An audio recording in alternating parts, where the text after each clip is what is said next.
আসসালামু আলাইকুম এভরিওয়ান, আশা করছি আপনারা সকলেই ভালো আছেন। তো আজকের এই ভিডিওতে দেখাবো যে আপনি এআই এর মাধ্যমে কিভাবে ঈদ মোবারকের যে পোস্টার ডিজাইনগুলো করবেন, যেগুলো অন্যান্য উপায়ে পিএলপির মাধ্যমে করতে হলে অনেক সময়ের ব্যাপার এবং আপনাকে ফাইল খুঁজতে হবে। তো আমরা এআই অর্থাৎ জিমিনি অ্যাপ্লিকেশনটিকে ওপেন করবো, যেটা প্লে স্টোরে অ্যাভেলেবল আছে। জাস্ট এটিকে ওপেন করবেন। ওপেন করার পর এখান থেকে ক্রিয়েট ইমেজ, এরপর হচ্ছে এখান থেকে প্লাস এখন থেকে গ্যালারিতে চলে যাবেন।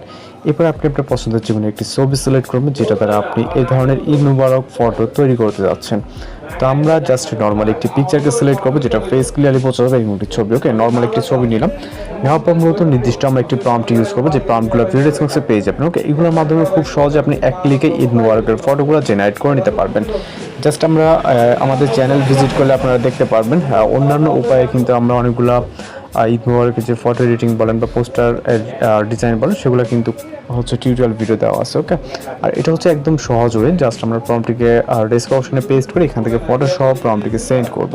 এরপর অপেক্ষা করবো। এখানে দেখতে পাচ্ছেন আপনি একদমই নর্মাল একটি পিকচার, আর যদিও এটা আগে এডিটিং করা, কিন্তু লুকটা বা ডিজাইনটা নর্মাল। ওকে, এবং আমরা যেটা এডিটিং করবো সেটার জন্য আমাদের এখানে 20 সেকেন্ডের মতো অপেক্ষা করতে হবে একটি ফটো জেনারেটের জন্য। ওকে, জাস্ট ওয়েট করবো আমাদের রেজাল্টের জন্য।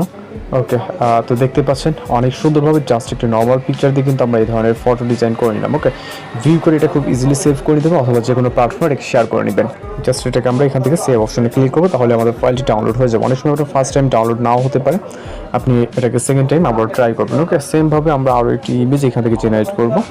আমরা হচ্ছে বেশ কিছু প্রম্পট আপনাদেরকে প্রোভাইড করবো। আপনার যেটা ভালো লাগে আপনি সেটাকে আপনার মতো করে কালেক্ট করে নেবেন। ওকে, জাস্ট একইভাবে আমরা আরও একটি ছবি নিলাম, নেওয়ার পর প্রম্পট নিবে, যেগুলো ভিডিও ডেসক্রিপশনে দেওয়া থাকবে। ওকে, তো আমরা এখান থেকে এই প্রম্পটটিকে কপি করে নিব। জাস্ট নেওয়ার পর এখান থেকে আমরা ডেসক্রিপশন অপশনে প্রম্পটটিকে পেস্ট করে সেন্ড করব।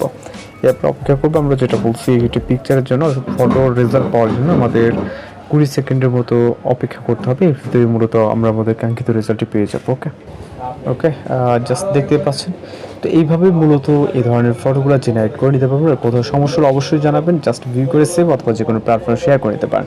তো এই ছিল আজকের টিউটোরিয়াল। দেখা হচ্ছে নতুন কোনো ভিডিওর সাথে। ভালো থাকবেন, সুস্থ থাকবেন।